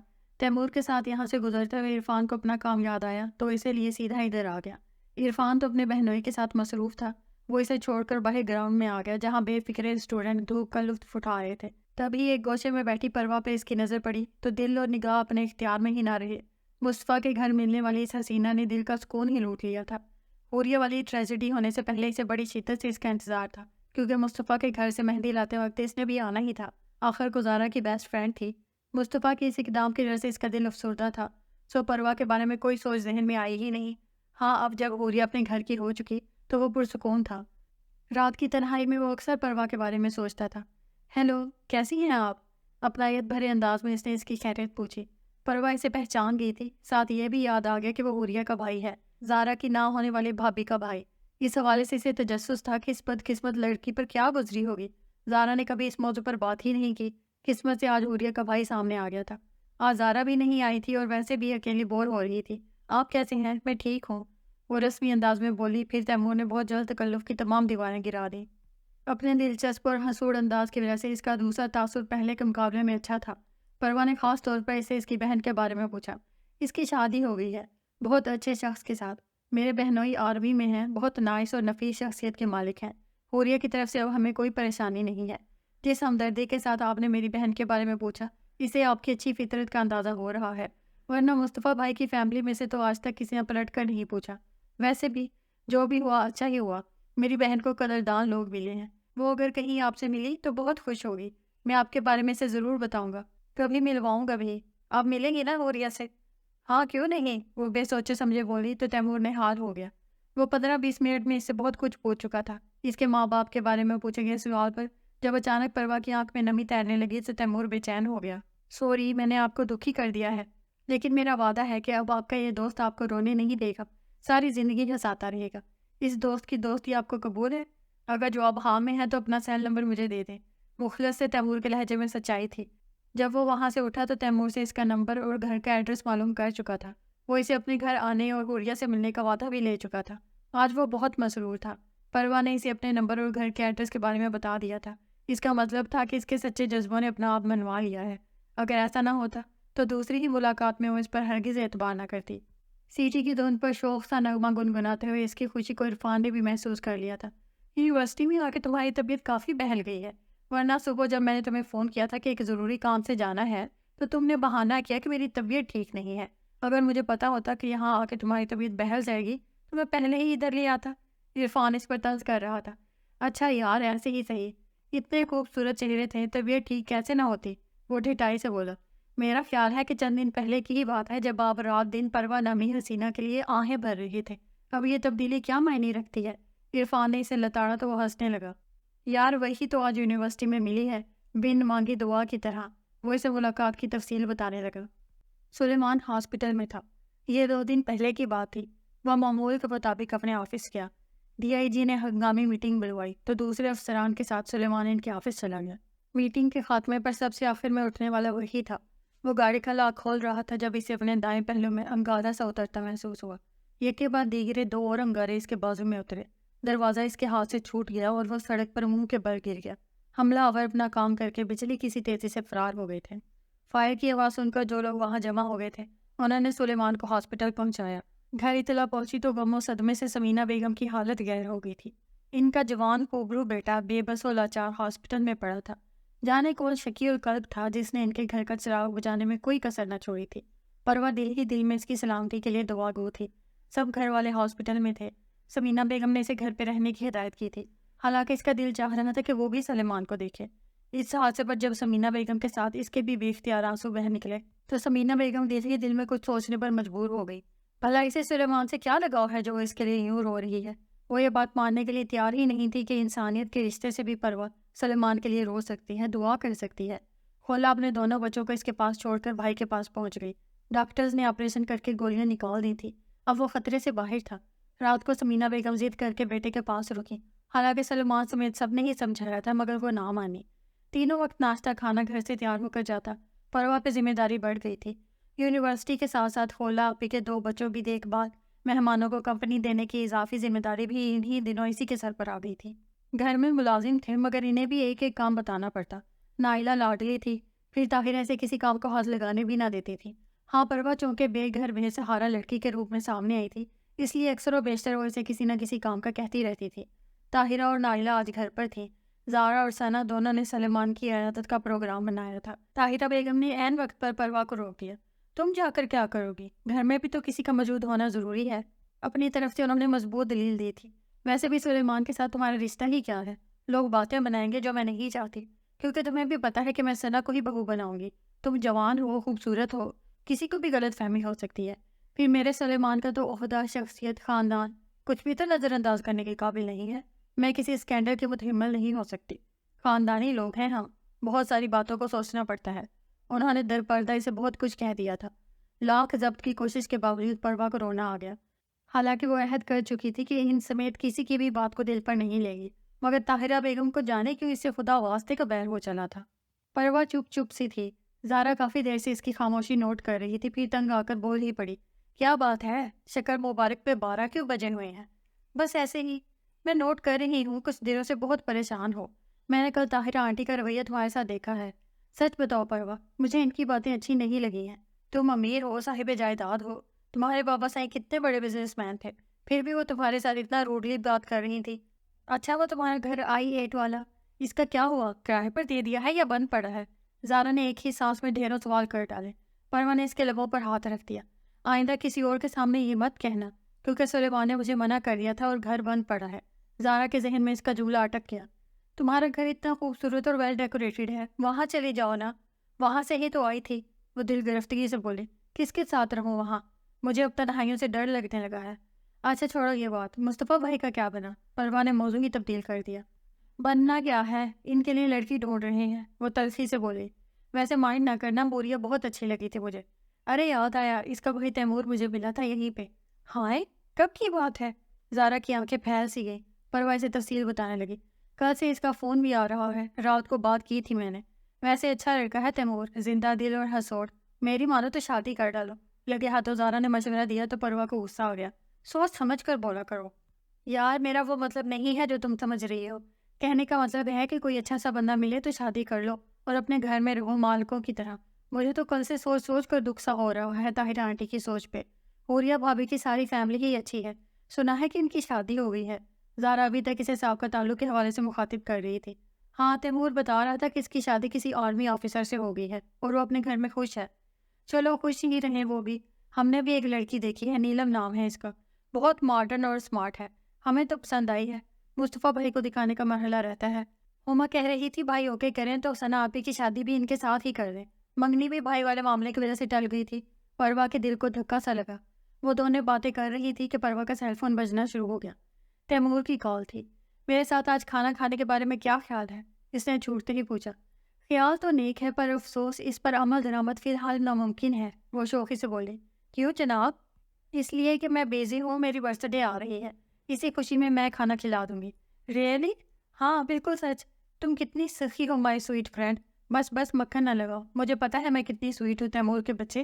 یہ تیمور کے بچے کہاں سے آ گئے؟ وہ بیچارہ خود ابھی بچہ ہے۔ پروا ہنسی تو ہنستی چلی گئی۔ زارا اس دوران اس کے طرز تخاطب اور چہرے کے بدلتے رنگوں کو دیکھتی رہی۔ تیمور کے فون نے جیسے اس کی ساری کلفت دوڑ ڈالی تھی۔ اس کی آواز کھنک رہی تھی۔ اے اللہ، میری دوست کو ہمیشہ اسی طرح خوش رکھنا۔ زارا کے دل سے دعا نکلی تھی۔ تیمور بار بار گھڑی دیکھ رہا تھا۔ اس نے پروا کو فون کر کے ابھی آنے کو کہا تھا۔ پروا زارا کے ساتھ آئی تھی۔ اس نے زارا کو تیمور کے بلاوے کا نہیں بتایا تھا، ورنہ شاید پروا کے ساتھ نہ آتی، کیونکہ حوریہ والے واقعے کے بعد اس سے ان میں سے کسی کا بھی سامنا کرنا بہت مشکل لگتا تھا۔ ان دونوں کے آنے پر تیمور نے گاڑی کا دروازہ کھولا۔ زارا نے بڑی دقت سے تیمور سے خیر خیریت پوچھی، جو ابر وہ بڑے نارمل انداز میں بولا تو زارا کی ہچکچاہٹ بھی ختم ہو گئی۔ ایک ایک کر کے اس نے پھر سب کے بارے میں دریافت کیا۔ تیمور، سب کی طرف سے میں معافی مانگتی ہوں۔ مصطفیٰ بھائی کے اس اقدام کی وجہ سے ہم چاہتے ہوئے بھی تمہارا سامنا نہیں کر سکتے۔ زارا کی نظریں جھکی ہوئی تھیں۔ کم آن زارا، کیا بات کرتی ہو؟ ہم سب بھول گئے ہیں۔ پھر حوریہ کا شوہر بہت اچھا ہے، مصطفیٰ بھائی سے لاکھ گنا اچھا۔ جانے کس نیکی کا انعام ہے عثمان بھائی، عین وقت پر رحمت کا فرشتہ بن کر آئے ہیں۔ تیمور کے انداز میں طنز کا شائبہ تک نہ تھا۔ اچھا تم ہمیں کہاں لے کر جا رہے ہو؟ پروا نے موضوع بدلا۔ چپ ہو کے بیٹھو، تیمور نے ڈانٹ دیا۔ یہ راز اس وقت کھلا جب اس نے ایک ہوٹل کے سامنے گاڑی روکی۔ آج پروا کی سالگرہ تھی اور اس نے میریٹ میں بطور خاص ٹیبل ریزرو کروائی تھی۔ سالگرہ مبارک ہو پروا۔ تیمور اور زارا نے بیک وقت کیک اس کے منہ میں ڈالا۔ نہ جانے کیوں اس قدر توجہ اور محبت پر پروا کو رونا آ گیا۔ اس کے ذہن میں گزشتہ سال منائی جانے والی سالگرہ کا منظر لہرا گیا جب وہ حویلی میں تھی۔ عین سالگرہ والے دن بابا سائی نے آ کر اس کی خوشیوں کو بڑھا دیا تھا۔ زارا کا ارادہ تھا کہ پروا کو سرپرائزنگ برتھ ڈے وش کرے گی، پر اس بار تیمور بازی لے گیا تھا۔ مجھے تم جیسے دوستوں کی دوستی پر فخر رہے گا۔ اس کی آنکھوں میں نمی جھلملا اٹھی۔ تیمور نے نرمی سے اسے ٹوکا۔ زارا نے اسے گفٹ دیا۔ تیمور نے قیمتی پرفیوم اور شاعری کی کتابوں کا سیٹ اسے دیا تھا۔ زارا کے ساتھ ساتھ تیمور نے اس کو بھی گھر ڈراپ کیا تھا۔ وہ معمول سے کچھ لیٹ ہی پہنچی تھی۔ کپڑے بدل کر لاؤنج میں آئی تو طاہرہ اضطراب کے عالم میں چکر کاٹ رہی تھی۔ تیمور کے ساتھ آتے ہوئے وہ اسے دیکھ چکی تھی۔ سلیمان جوان جہاں لڑکی کو گھر اٹھا کر لے آیا ہے، جانے کس خاندان کی ہے، اور اس کے چونسلے اٹھا رہا ہے۔ سہارا دینے والے یونیورسٹیوں میں نہیں پڑھاتے۔ اور اب وہ اپنی آنکھوں سے دیکھ چکی تھی کہ ایک اسمارٹ سے لڑکے کے ساتھ گاڑی سے اتری تھی۔ ان دونوں کے تاثرات سے لگ رہا تھا کہ آپس میں کافی بے تکلفی ہے۔ پھر پروا کے ہاتھ میں 2 شاپر تھے جو یونیورسٹی جاتے وقت انہیں نظر نہیں آئے تھے، سو وہ پروا کو دیکھتے ہی شروع ہو گئی۔ تم آج کس کے ساتھ آئی ہو؟ ان کا لہجہ شک سے بھرا ہوا تھا۔ پروا نے سر جھکا لیا جسے ان کا شخص تقویت پکڑنے لگا۔ ہو نہ ہو ضرور کوئی بات ہے، یہ ان کا قیاس تھا۔ اصل میں آنٹی، پروا نے گلا صاف کرتے ہوئے بات کرنے کی کوشش کی، میری آج برتھ ڈے تھی۔ زارا اور تیمور نے مجھے سرپرائز دینے کے لیے ہوٹل میں ٹیبل ریزرو کروا لی، اس نے زارا کا نام بھی مصلحتاً لے لیا۔ یہ تیمور کون ہے؟ پروا نے نہ جانے کیوں نگاہ چرا لی۔ جس لڑکی سے مصطفیٰ بھائی کی شادی ہوتے ہوتے رہ گئی تھی، تیمور اس کا بھائی ہے۔ زارا بھی آج اس سے ملی تھی، وہ یونیورسٹی آیا تھا۔ اس کی زبان لڑکھڑا سی گئی۔ تم کیسے جانتی ہو تیمور کو؟ وہ کڑے تیوروں سے بولی۔ اصل میں تیمور، اسے سمجھ نہیں آ رہا تھا کہ کیا کہے، پھر ان کے تیوروں نے اسے خائف کر دیا تھا۔ سلیمان طرز کھا کر تمہیں لایا ہے، ہماری عزت کا خیال رکھنا۔ پروا کی نگاہیں زمین میں گڑ گئیں۔ سلیمان ہاسپٹل میں ہے، گھر سارا بکھرا پڑا ہے اور یہ برتھ ڈے منا رہی ہیں، حد ہوتی ہے خود غرضی کی۔ ان کے لفظ میں خنجر کی سی کاٹ تھی۔ میں سلیمان کے پاس جا رہی ہوں، یہ انکل کو میڈیسن وقت پر دے دینا اور رات کو اسلم کے ہاتھ چکن سوپ یاد سے بھجوا دینا۔ وہ اپنے گزشتہ الفاظ کا اثر ظاہر کرنے کے لیے تیز تیز بول رہی تھی۔ اس نے آہستگی سے اس بات میں سر ہلا دیا۔ وہ اسے افسوس میں گھرا چھوڑ کر جا چکی تھی۔ اصغر کسی دوست کے گھر گئے تھے، جبکہ نائلہ پہلے سے ہی ہاسپٹل میں تھی۔ اس نے تنہائی سے دھیان ہٹانے کے لیے نواز کا نمبر ملایا۔ ہمیشہ کی طرح سیل آف ہی ملا۔ جب سے وہ یہاں آئی تھی، نواز نے پلٹ کر پھر اس کی کوئی خیر خبر نہیں لی تھی۔ جانے وہ کس حال میں تھا؟ پروا تو اکثر اسے یاد کرتی تھی، کیونکہ وہ بابا سائیں کا دستے راست تھا، ان کی یادگار۔ اس نے بھی بہت ساتھ دیا تھا، اب نہ جانے کہاں تھا، کوئی اتا پتہ ہی نہ تھا۔ پروا کا دل جب طاہرہ بیگم کے سرد رویے سے گھبرانے لگتا تو اس کا جی چاہتا اپنے گھر چلی جائے، حویلی میں، جہاں بابا سائیں کی یادوں کی خوشبو بکھری پڑی تھی۔ اپنی نگرانی میں اس نے سوپ تیار کروا کے تھرمس میں ڈالا۔ زینت بوا پرہیزی کھانا پہلے ہی تیار کر چکی تھی، ابھی وہ اسلم کو ڈھونڈ ہی رہی تھی کہ اصغر صاحب آ گئے۔ تمہاری آنٹی کہاں ہے بیٹا؟ انہوں نے طاہرہ بیگم کو نہ پا کر سوال کیا۔ وہ تو ہاسپٹل گئی ہیں، میں بھی جا رہا ہوں وہیں، پھر ذرا چینج کر لو۔ وہ اپنے کمرے کی طرف بڑھنے لگے تو جلدی سے بول اٹھی، آنٹی نے سوپ اور کھانا بھجوانے کو کہا تھا، وہ تیار ہے، آپ جب جائیں گے تو لے جائیں۔ Very good. ارے ہاں، یاد آیا، سلیمان تمہارا پوچھ رہا تھا کل، اگر جانا چاہو تو میرے ساتھ آ جاؤ، انہوں نے آفر کی۔ پروا کے دل میں خوشیوں کے ہزاروں ننھے منھے دیپ بیک وقت جل اٹھے۔ صرف ایک جملہ ہی تو تھا کہ سلیمان تمہارا پوچھ رہا تھا۔ ٹھیک ہے انکل، چلی جاؤں گی۔ اس نے بمشکل اپنی خوشی چھپائی۔ سلیمان پرائیویٹ ہاسپٹل کے VIP روم میں تھا۔ جب پروا اور اصغر اس کے پاس پہنچے تو وہ اکیلا تھا۔ اصغر صاحب کی سوالیہ نظروں پر وہ بولا، ماما اور نائلہ بھی 15 منٹ پہلے ہی گئی ہیں۔ اصغر اس سے اس کی خیر خیریت پوچھ رہے تھے۔ پروا نے دزدیدہ نگاہوں سے اسے دیکھا۔ عین اسی وقت سلیمان نے نظر اٹھائی تو وہ گھبرا کر دروازے کی طرف دیکھنے لگی۔ سلیمان، کھانا کھا لو، بعد میں بات کرنا۔ بیٹی، کھانا نکالو، اصغر صاحب بیک وقت دونوں سے بولے۔ پروا نے اٹھ کر برتن نکالے۔ اسی اثنا میں اصغر صاحب کا فون آیا تو وہ اٹھ کر باہر سننے چلے گئے۔ وہ کھانا ٹرے میں اٹھائے بیڈ کے پاس آ کھڑی ہوئی تھی۔ کھانا کھا لیں، وہ اس کی طرف دیکھنے سے اعتراض کر رہی تھی۔ اتنے دن کے بعد آئی ہیں آپ اور ایک بار بھی میری خیریت نہیں پوچھی، مجھے انتظار ہی رہا آپ کے آنے کا۔ نہیں کھانا مجھے کچھ بھی۔ حیرت در حیرت کا سلسلہ تھا، کہاں تو وہ کسی جذبے کو عیاں ہی ہونے نہیں دیتا تھا اور اب بے تابی حد سے سوا تھی۔ اس حادثے کے بعد ہی سلیمان کو اپنے اور پروا کے مابین تعلق کی مضبوطی کا احساس ہوا۔ ماں کی باتوں سے وہ خود کو مجرم محسوس کر رہا تھا۔ ایک لڑکی اس کی منقوہہ تھی، اس کی زندگی میں شامل تھی اور وہ انجان بنا بیٹھا تھا۔ اگر طاہرہ بیگم کا رویہ پروا کے لیے محبت بھرا ہوتا تو شاید یہ احساس بھی نہ جاگتا۔ وہ اس کے ساتھ ایک گھر میں رہ رہی تھی۔ طاہرہ بیگم کی کسی زیادتی پر بھی ایک لفظ تک نہ سنا تھا سلیمان نے اس کی زبان سے۔ بے شک وہ حمید جوکھیوں کی بیٹی تھی، پر اب تو اس کی عزت تھی۔ ناراضی اس کے چہرے سے عیاں تھی۔ اس سے پہلے کہ وہ کچھ بولتی، اصغر صاحب فون سن کر دوبارہ اندر چلے گئے تو وہ ٹرے رکھ کر اپنی جگہ پر آ گئی۔ واپسی پہ وہی ہوا جس کا ڈر تھا۔ طاہرہ بیگم نے اس کے ہاسپٹل جانے پر ناراضی کا واضح اظہار کیا اور اصغر صاحب کو بھی نہیں بخشا۔ آپ بھی حد کرتے ہیں، اسے لے کر ہاسپٹل چلے گئے، میں پہلے ہی اس سے خوف زدہ ہوں۔ سلیمان پر مجھے اعتبار ہے پر اس لڑکی پر نہیں۔ وہ صاف گوئی سے بولی تو اصغر نے انہیں افسوس بھری نظروں سے دیکھا۔ واہ بیگم، تمہارا بھی جواب نہیں۔ اگر یہ ہاسپٹل چلے گی تو کون سی قیامت آ گئی؟ سلیمان کل پوچھ رہا تھا اس کا، اس لیے لے کر گیا۔ پروا نے تو مجھے نہیں کہا کہ مجھے ہاسپٹل لے جائے، میں نے ہی کہا تھا۔ وہ اور بھی کچھ کہتے رہے پر طاہرہ بیگم کو یہ جان کر سچ مچ کرنٹ سا لگا کہ سلیمان اس کا پوچھ رہا تھا۔ مجھے تو گڑبڑ لگتی ہے۔ آپ کو تو ہر طرف ہی گڑبڑ لگتی ہے، خواہ خواہش معصوم بچی کے پیچھے پڑ گئی ہیں. حالات کی ماری ہے بیچاری. بس کریں آپ. حالات کی ماری ہے تو کسی لیڈیز ہاسٹل یا دارالعمان کیوں نہیں چلی جاتی؟ یہ ہمارے سلیمان پر قبضہ جمانا چاہتی ہے، اور دیکھ لینا ایک دن ایسا ہو کے رہے گا. اصغر صاحب کا جی چاہا اپنا سر پیٹ لیں. سلیمان ہاسپٹل سے گھر آ چکا تھا. مکمل صحت یابی کے لیے اسے ابھی چند ہفتے درکار تھے. گھر میں اس کی عادت کو روز ہی کوئی نہ کوئی چلا ہوتا. سلیمان اس طرح کے آرام کا عادی نہیں تھا، لہٰذا بہت جلد تنگ آ گیا. پروا ٹی وی لاؤنج میں میوزک چینل دیکھ رہی تھی. طاہرہ بیگم ماجرا 10 بج سے ہی سو گئی تھی. نائلہ کی دوست آ گئی تو وہ اسی لیے اپنے کمرے میں چلی گئی گپیں لگانے. ابھی کچھ دیر پیشتر وہ بھی اس کے ساتھ ٹی وی دیکھتے ہوئے میوزک اور گلوکاروں پر تبصرے کر رہی تھی. اب پروا اکیلی تھی. ابرار الحق کا نیا ویڈیو چل رہا تھا. وہ مزاحیہ بولوں پر مسکرا رہی تھی. سلیمان کو نیند نہیں آ رہی تھی، ویسے بھی وہ دیر سے سونے کا عادی تھا. اتنی جلدی نیند آنی بھی نہیں تھی.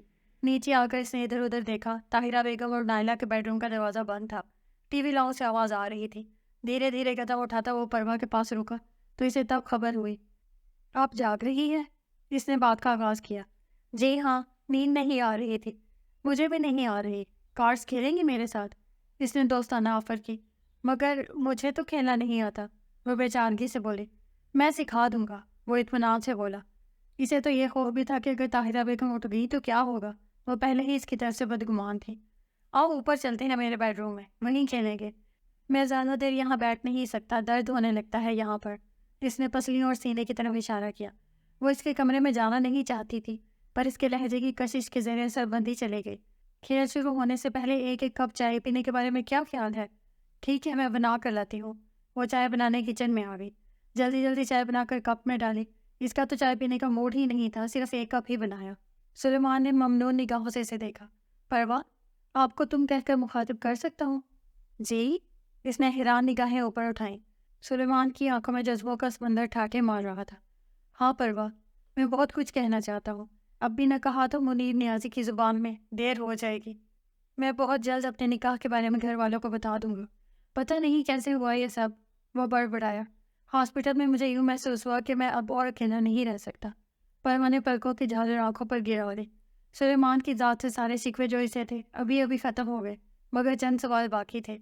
مگر گھر والوں نے تو ثنا آپی کے ساتھ آپ کی شادی کا پروگرام بنایا ہوا ہے، اس کا کیا ہوگا؟ پھر آنٹی کو بھی وہ پسند ہے. بابا، میرا دو شادیاں کرنے کا کوئی پروگرام نہیں ہے. بہرحال اب خوش رہنا، الٹی سیدھی سوچوں کو ذہن میں جگہ نہ دینا. میں بہت دنوں سے یہ کہنا چاہ رہا تھا کہ... وہ رک گیا. کیا؟ وہ بےتابی سے بولی. تم مجھے اچھی لگنے لگی ہو، اتنی کہ آج تک کوئی اتنا اچھا نہیں لگا. پروا کو اپنا دل حلق میں دھڑکتا ہوا محسوس ہوا. تمہاری طرف سے شروع میں نے جس غیر ذمہ داری کا مظاہرہ کیا ہے اس پہ شرمندگی ہے مجھے، پر کیا کروں، انسان ہوں میں بھی، اپنی اپنی انا کے مارے. اب وہ اسے اور کیا کہتا کہ آج سے پہلے میں تمہیں صرف حمید جوکیو جیسے مجرم کے حوالے سے دیکھتا تھا، اور یہ نکاح صرف ڈیل تھی میرے نزدیک. پر نہ جانے کیسے مصطفیٰ کی مہندی کے روز اس لڑکے سے باتیں کرتے دیکھ کر میرے دل میں اپنے اور تمہارے رشتے کا احساس جاگا، اور مجھے رقابت سی محسوس ہوئی. تبھی تو دل کے ہاتھوں مجبور ہو کر میں تمہارے پاس چلا آیا تھا. تم ہاسپٹل نہیں آئی تو میرے دل میں جو جذبہ ننھے منھے پودے کی شکل میں تھا، اس عدم توجہ سے تناور درخت بن گیا. مجھے یہ سوچ ہی سرشار کر دیتی ہے کہ تم میری ہو. اب تم حمید جوکیو کی بیٹی نہیں، میری غیرت اور میری عزت بن گئی ہو. اس وقت جو نکاح میرے نزدیک ایک کیریئر ڈیل تھی، خبر نہیں تھی کہ یہ جان کا عذاب بن جائے گا، اور مجھے تم سے سچ مچ محبت ہو جائے گی. میری طرف سے گھر والوں کی طرف سے کچھ زیادتیاں ضرور ہوئی. تمہارے سامنے ثنا کے ساتھ میری منگنی کا پروگرام بنا، پر تم چپ رہی. تمہاری روئی روئی آنکھیں میرے قرار و سکون کو لوٹ کر لے گئیں. پروا، تمہارے معاملے میں اللہ سے ڈرنے لگا ہوں. تم رشتوں سے محروم ہو، پر میں تمہیں سارے رشتوں کا مان دوں گا. وہ اسے اتنے غور سے دیکھ رہا تھا کہ اس کے دل میں دہکتے جذبے آنکھوں میں لو دینے لگے تھے. بڑی مائنی کی ایسی خاموشی تھی. وہ اسے کارڈز کھیلنے کے لیے لایا تھا، پر اب اس کی دھڑکنوں سے کھیل رہا تھا. میں اب جاؤں؟ گھڑی پر نگاہ پڑی تو وقت کی نزاکت کا احساس ہوا. جاؤ، ایک ٹھنڈی سانس خارج کرتے ہوئے سلیمان نے بڑی بے چارگی سے کہا تو وہ چھوٹے چھوٹے قدم اٹھاتی باہر آئی. نیچے خاموشی طاری تھی. اپنے کمرے میں آ کر اس نے شکر ادا کیا. سلیمان کے اظہار نے اسے کتنا شاد کر دیا تھا. ساری فکروں سے بے نیاز ہو گئی تھی وہ. چاہت کی ایک نگاہ بھی کیا نگاہ ہوتی ہے، انسان سارے نفع نقصان پر سے پشت ڈال دیتا ہے. اوہ نو، 12 بج گئے. ٹائم گزرنے کا پتہ ہی نہیں چلا. آج میری خیر نہیں، امی سے جوتے پڑیں گے. 10 بجے تک گھر سے باہر رہنے کی اجازت ہے، آج 12 بج گئی. تیمور بہت متفکر تھا. عرفان اور سارے دوستوں نے مری جانے کا پروگرام بنایا تھا. واپسی پر سمیرا نے اسے اپنے گھر چائے کے لیے روک لیا تھا. اب جو قصے چھیڑے تو وقت گزرنے کا پتہ ہی نہیں چلا. تیمور اپنی خیر مناتا سارے دوستوں کو الوداع کہہ کر نکلا. گھر پہنچا تو ایک لائٹ کے سوا ساری لائٹس بند تھیں۔ اس کا مطلب تھا کہ سب سوئے ہوئے ہیں۔ اسے اب گیٹ کود کر اندر جانا تھا، کیونکہ اس وقت بیل بجانا اپنی شامت آپ بلانے کے مترادف تھا۔ آہستگی سے وہ چلتا برآمدے تک آیا۔ سامنے کا دروازہ نیم وا تھا۔ صدف بھابھی میکے میں تھی، اس لیے ولید کی طرف سے قدرے بے فکری تھی کہ اسے جگا تو سکے گا۔ وہ ابھی ولید کے بیڈ روم کے دروازے پر دستک دینے کا سوچ ہی رہا تھا کہ ساتھ والے گھر کے آگے گاڑی رکنے کی آواز آئی۔ اس وقت جانے کون آیا تھا؟ رات کے سناٹے میں چلتے قدموں کی آواز بڑی واضح تھی۔ کوئی لان کے ساتھ روش پر چلتا گیٹ کی طرف آ رہا تھا۔ اس نے یوں ہی ذرا گردن اونچی کر کے حامد کے گھر کی طرف دیکھا۔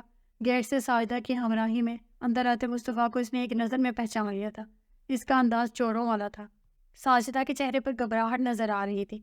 اس نے مصطفیٰ کا بازو پکڑا ہوا تھا۔ اسی طرح وہ اسے اندر لے گئی۔ گاڑی اسی طرح گیٹ کے باہر کھڑی تھی۔ اسے چند ثانیے کے لیے غصہ تو ضرور آیا، پھر آہستہ آہستہ پرسکون ہو گیا۔ ساجدہ کے کردار کا ایک اور پہلو آج اس کے سامنے آیا تھا۔ سب سو گئے ہیں نا؟ وہ اپنا اطمینان کر لینا چاہتا تھا۔ ہاں، نیند کی گولیاں دونوں کو دودھ میں ملا کے دی تھیں، مرے پڑے ہیں۔ ساجدہ کے لہجے میں بے پناہ نفرت جھلک رہی تھی۔ دیکھ لو، تم نے بلایا اور میں آ گیا، اتنے خطرات مول لے کر بھی۔ مصطفیٰ کا لہجہ سراسر بناوٹی تھا، پر وہ نہال ہو گئی۔ میں نے آپ جیسے ہم سفر کی ہی آرزو کی تھی، پر جانے اس بڈھے حامد کی شکل میں کن گناہوں کی سزا ملی ہے مجھے۔ میں نے آپ سے محبت کی ہے، میری زندگی میں آنے والے آپ پہلے مرد ہیں۔ حالانکہ اس کالونی کے بہت سے لڑکے اور مرد مجھ پر مرتے ہیں، پر میں صرف آپ پر مرتی ہوں۔ میرے صبر و قرار کو بھی تم نے لوٹ لیا ہے، شادی تک سے انکار کر دیا ہے میں نے۔ واقعی اس غلطی کی طرف تم نے ہی توجہ دلائی تھی۔ کہاں وہ بیک ورڈ سی لڑکی جسے نظر بھر کر دیکھو تو پزل ہو جاتی تھی؟ ایک تم ہو، ہر لحاظ سے پرفیکٹ بیوی، تو تم جیسی ہو تو لائف گزارنے کا مزہ ہی آ جاتا ہے۔ میں بہت جلد تم سے شادی کر لوں گا، بس اپنے شوہر سے طلاق لو، میں دیر نہیں لگاؤں گا۔ سچ کہہ رہے ہو؟ بالکل سچ کہہ رہا ہوں میری جان۔ وہ رومانٹک ہونے لگا تو ساجدہ بھی موم کی طرح پگھل گئی۔ جن آرزوؤں کی تکمیل حامد نہ کر سکتا تھا وہ مصطفیٰ کے ذریعے ہو رہی تھی، اور گناہ و ثواب کا احساس ہی مٹ گیا تھا۔ حوریہ میکی آئی ہوئی تھی، اسے عثمان چھوڑ کر گیا تھا۔ اس کا ارادہ 3-4 دن رہنے کا تھا۔ تیمور رات کے کھانے کے بعد حوریہ کو آئس کریم کھلانے کے بہانے باہر لے آیا، پھر ڈرائیونگ کے دوران ہی پروا کے بارے میں اپنے جذبات سے بہن کو آگاہ کیا۔ میں تمہیں اس سے ملواؤں گا، بہت اچھی لڑکی ہے۔ محبت ہو گئی ہے تمہیں اس سے؟ میں اسے جلد سے جلد پانا چاہتا ہوں۔ اگر اس کا نام محبت ہے تو پھر یہ محبت ہی ہوگی۔ تیمور کا پرکشش چہرہ جگمگا رہا تھا۔ پھر کب ملوا رہے ہو اسے مجھ سے؟ حوریہ نے اشتیاق سے پوچھا۔ میں کل اس کی یونیورسٹی جاؤں گا، تم ساتھ چلنا، یا اگر وہ گھر آنے کے لیے راضی ہوئی تو یہاں لے آؤں گا۔ ویسے تمہیں وہ ملی کہاں پہ؟ اس سوال پر وہ مشکل میں پڑ گیا۔ زارا کی فرینڈ ہے، پر نو ڈاؤٹ بہت اچھی ہے۔ زارا کے نام پر ایک لمحے کے لیے اسے کچھ یاد آیا، پھر حوریہ نے سر جھٹک دیا۔ تم سناؤ، تمہارے سسرال والے تو ٹھیک ہیں نا؟ تیمور نے موضوع بدلا۔ ہاں، سب بہت اچھے ہیں، بہت پیار کرتے ہیں مجھ سے۔ وہ تیزی سے بولے تو تیمور ہنس پڑا۔ سب کہیں گے ہم دونوں کہاں غائب ہو گئے ہیں۔ کہیں گے تو صحیح، تم نے صدف بھابھی کو بھی نہیں پوچھا؟ میری بہنا، ابھی میں نے صرف تم سے بات کی ہے، جب پروا سے مل لو گی تو باقیوں کو تب بتاؤں گا، اسی لیے صرف تمہیں لایا۔ انہیں اب لے آتا ہوں گھر جا کر۔ اس نے گاڑی وہیں سے موڑ لی، جبکہ حوریہ باہر کے مناظر میں گم ہو گئی تھی۔ صدف کباب فرائی کر رہی تھی، جبکہ حوریہ سلاد بنا رہی تھی، ساتھ ساتھ باتیں بھی ہو رہی تھی۔ حوریہ، تم عثمان بھائی کے ساتھ خوش تو ہو نا؟ اس نے حوریہ کے چہرے پر کچھ تلاش کرنا چاہا۔ ہاں بھابھی، بہت خوش ہو۔ اس نے بھرپور طریقے سے مصنوعی خوشی کا اظہار کیا۔ نہ جانے کہ عثمان بھائی مجھے الجھے سے لگتے ہیں۔ اگر کوئی بات ہے تو چھپاؤ مت، مجھے بتا دو۔ کل وہ آئے تو تھوڑی دیر بیٹھے، میں نے محسوس کیا جیسے وہ جبراً مسکرا رہے ہوں۔ تم بھی کھچی کھچی سی لگتی ہو۔ نیو میرڈ کپل والی تو بات ہی نہیں ہے تم دونوں میں۔ لوگ قیامت کی نظر رکھتے ہیں مائی ڈیئر۔ آج جو بات میں کہہ رہی ہوں کل کسی اور کے لبوں پر بھی آ سکتی ہے۔ عثمان بھائی نے بہت چاہت سے شادی کی ہے۔ صدف بھابھی کا آخری جملہ اس کے دماغ میں اٹک کر رہ گیا۔ سلاد فریج میں رکھ کر وہ کچن سے نکل آئی۔ پیچھے سے صدف اسے پرسوچ نگاہوں سے دیکھ رہی تھی۔ پروا صوفے پر بیٹھی صفورہ بیگم کے کسی بات کا جواب دے رہی تھی، جبکہ صدف اور حوریہ نگاہوں میں تیمور کو چھیڑ رہی تھی۔ پروا اس کے اصرار پر آج آ ہی گئی تھی۔ چائے پی لینے کے بعد تیمور اسے چھوڑنے چلا گیا۔ اب تینوں خواتین پروا کے بارے میں ہی باتیں کر رہی تھی۔ امی، کسی روز پروا کے چچا کے پاس چلتے ہیں، ذرا دیکھ بھال کر لیں گے کہ کیسے لوگ ہیں۔ دیکھنے میں تو لڑکی اچھی ہی لگتی ہے، پھر تیمور بھی سنجیدہ ہے اس کے لیے۔ صدف، کہہ تو تم ٹھیک رہی ہو، کچھ دن بعد چلوں گی۔ صفورہ بیگم نے بہو کی تائید کی تو وہ خوش ہو گئی۔ پروا بڑی بے چین سی تھی۔ سلیمان، طاہرہ بیگم، اصغر صاحب، نائلہ، خولا اور اس کا شوہر اور خاندان کے چند دوسرے بڑے کتنی ہی دیر سے حال کمرے میں تھے۔ صرف ایک وہی تھی جو جلے پیر کی بلی کی طرح باہر پورے گھر میں چکر کاٹ رہی تھی۔ سلیمان نے اپنے نکاح کے بارے میں بتانے کے لیے بڑے تایا اور پھپھو سے اخلاقی مدد کے بہانے انہیں بلوایا تھا تاکہ کیس ذرا مضبوط ہو سکے، کیونکہ اصغر صاحب بڑے بھائی کی کوئی بھی بات ٹالتے نہیں تھے، اس لیے ایک روز پہلے ہی بڑے تایا کو اعتماد میں لے کر اپنے اور پروا کی بابت سب کچھ بتا دیا تھا۔ بڑے تایا خود بھی انٹیلیجنس میں رہ چکے تھے، انہوں نے ٹھنڈے دل سے ساری داستان سنی تھی۔ اب وہ سلیمان کے گھر بیٹھے سب کو قائل کرنے کی کوشش کر رہے تھے۔ بہتری اسی میں ہے کہ پروا کو بطور بہو قبول کر لو، کیونکہ قانونی اور شرعی طور پر وہ سلیمان کی بیوی ہے، اکیلی بے سہارا ہے۔ انسانیت کے نام پر میں تم سے کہتا ہوں کہ سلیمان کو مجبور مت کرو کہ اسے طلاق دے۔ پر بھائی جان، لوگ کیا کہیں گے کہ ایک نامی گرامی مجرم کی بیٹی ہی رہ گئی تھی ہمارے خاندان کے لیے۔ میرا بیٹا قانون کا رکھوالا ہے، جبکہ وہ ایک کرپٹ کی اولاد ہے۔ حمید جوکیوں کا خون اس کی رگوں میں دوڑ رہا ہے، اس سے ہم بھلائی کی توقع بھلا کیسے کر سکتے ہیں؟ یہ طاہرہ بیگم تھی۔ سجاول گیلانی کو غصہ آ گیا۔ یہ کوئی فارمولہ نہیں ہے کہ چور کی اولاد چور ہی ہو۔ مت بولو کہ سلیمان نے اللہ اور اس کے رسول صلی اللہ علیہ وسلم کو گواہ بنا کر اسے اپنی زندگی میں شامل کیا ہے۔ عہد توڑو گے تو اس کی بھی سزا ملے گی۔ طاہرہ بیگم نے ان کی بات سن کر برا سا منہ بنایا۔ ٹھیک ہے بھائی جان، تھوڑا سا ٹائم چاہیے مجھے سلیمان کی شادی کے لیے۔ سچ پوچھے تو یہ بچی پہلے روز سے ہی ہمیں اچھی لگتی تھی۔ اصغر اس کام میں اب دیر مناسب نہیں ہے، جتنی جلدی ہو جائے اچھا ہے۔ ٹھیک ہے بھائی جان، اصغر صاحب سعادت مندی سے بولے تو طاہرہ بیگم نے انہیں گھورا۔ میں امینہ کو کیا جواب دوں گی؟ کب سے اس نے ثنا کے بارے میں کہا ہوا ہے؟ انہوں نے نیا نقطہ اعتراض اٹھایا۔ میں خود جواب دے دوں گا انہیں بھابھی، منگنی تو نہیں ہوئی نا، ثنا کے لیے رشتوں کی کمی نہیں۔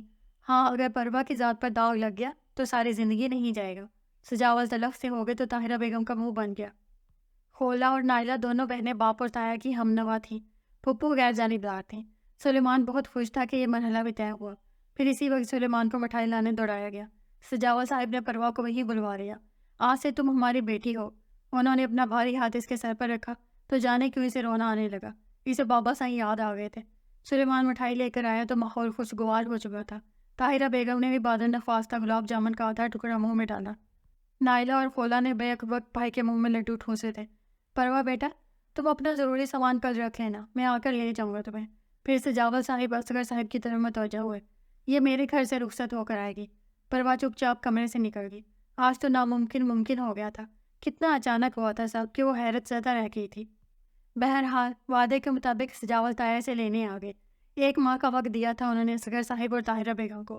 پروا ان کے ساتھ چلی گئی تو اصغر صاحب طاہرہ بیگم کو سمجھانے بیٹھ گئے۔ طاہرہ بیگم، وہ ہمارے بیٹی کی خوشی بن گئی ہے۔ تم نے سنا نہیں وہ کیا کہہ رہا تھا کہ جب اس نے پروا سے نکاح کیا اس کے دل میں اس رشتے کے حوالے سے کوئی چاہت یا سوچ نہیں تھی۔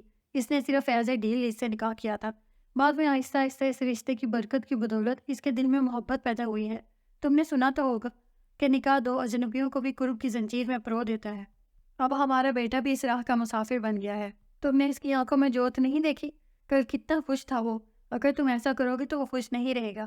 تم کیسی ماں ہو، اپنے اکلوتے بیٹے کی ایک خوشی بھی تم سے گوارا نہیں ہو رہی۔ اصغر صاحب نے اس کی دکھتی رگ کو چھیڑا تو وہ بلبلا دی۔ کیوں گوارا نہیں ہے اس کی خوشی مجھے؟ بیٹا ہے وہ میرا، دشمن نہیں ہوں میں اس کی۔ تو پھر دوست ہونے کا ثبوت دو نا۔ اب وہ انہیں صاف طور پر ستا رہے تھے۔ کیا مطلب ہے آپ کا؟ مطلب یہ ہے کہ اپنی بہو کے لیے شاپنگ شروع کر دو۔ ٹھیک ہے، وہ ہار مان چکی تھیں۔ حوریہ ناشتے سے فارغ ہو کر اپنی نگرانی میں صفائی کروا رہی تھی۔ اس کی ساس نگینہ 2 دن سے چھوٹی بیٹی کے پاس گئی ہوئی تھی۔ عثمان رات خاصی دیر سے آیا تھا اور کھانا کھائے بغیر سو گیا تھا۔ جب وہ فجر کی نماز پڑھ کر باہر آئی تب بھی وہ سو رہا تھا۔ حوریہ نے آہستہ آہستہ اپنے معمول کے کام نپٹانے شروع کر دیے۔ سب سے پہلے سسر کو ناشتہ بنا کر دیا اور ناشتہ کرنے کے بعد اپنے آفس چلے گئے تھے۔ عثمان کو اس نے خود نہیں جگایا، یا شاید اسے لیٹ جانا تھا۔ اس کی سرد مہری اور روکھا رویہ دیکھ کر حوریہ کی ہمت ہی نہیں پڑتی تھی کہ اسے بلائے۔ اگر وہ خود سے مخاطب کرتی بھی تو ہاں میں جواب ملتا۔ عثمان کی اکثر معنی خیز باتیں اور اشارے اس کے سر سے گزر جاتے تھے۔ اس کے باوجود وہ یہاں خوش تھی۔ عثمان نے کسی کو کچھ محسوس ہونے نہیں دیا تھا۔ اس دفعہ وہ میکے گئی تو پریشان سی ہو کر آئی تھی۔ ان دونوں کے بیچ جو کچھ تھا صدف بھابی نے بھی محسوس کر لیا تھا۔ اچانک فون کی گھنٹی بجی تو لگاتار بجتی چلی گئی۔ حوریہ نے لاؤنج میں آ کر فون اٹھایا۔ دوسری طرف ساجدہ بھابی تھی۔ کیسی ہو حوریہ؟ ٹھیک ہو بھابی، آپ سنائیے، اور حامد بھائی بھی ٹھیک ہے نا؟ اس کا نام مت لیا کرو میرے سامنے۔ شوہر کے نام پر اس کا حلق کڑوا ہو گیا تھا۔ وہ کھل کر حامد سے نفرت کا اظہار کرنے لگی تھی۔ حوریہ قدرے حیران ہوئی مگر اس کا اظہار نہیں کیا۔ تم سناؤ، حالات کیسے جا رہی ہیں؟ میری بات پر عمل کر رہی ہو یا نہیں؟ بس بھابی کیا بتاؤں، صدف بھابی کو بھی شک ہو گیا ہے کہ میرے اور عثمان کے مابین کچھ نہ کچھ گڑبڑ ہے۔ تم نے بتایا تو نہیں؟ وہ پریشان ہو گئی۔ نہیں، قطعی نہیں، بس بتانا بھی نہیں۔ تم بے شک بھابی کو بتاتی اور وہ عثمان سے پوچھتی تو کیا وہ قبول کر لیتا کہ وہ عیاش اور بد کردار ہے؟ وہ کبھی بھی نہ مانتا۔ مردوں کی ذات ہی ایسی ہوتی ہے۔ ساجدہ کے لہجے میں زہر ہی زہر تھا۔